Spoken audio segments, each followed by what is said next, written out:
Visiem labdien! Rims Anatolijs Golmoto. Nākamā sērija.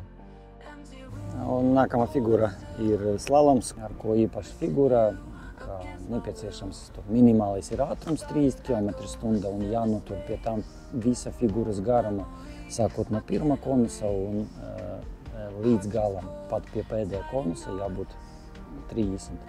Figūras tāda izmēri ir pirmie posmi pa 9 metri, pēdējie divi posmi ir pa 7 metri, tāpēc beigas vajadzētu žipīgāk bišķi paguldīt to mocību.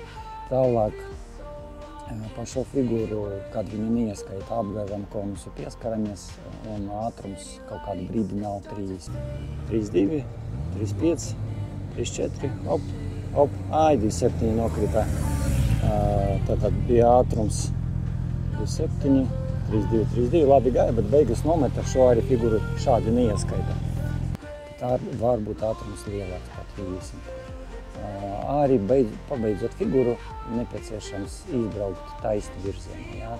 Ne uz sāņiem kaut kur pa labi vai pa kreisi, jāizbrauc taisni virzienu. Kur pēdējais konus un jāizbrauc taisni virzienu, nevis kaut kur uz malam. Izpildāma šāda figūra, ko varu ieteikt šai figūriņai tāds pats skatiens.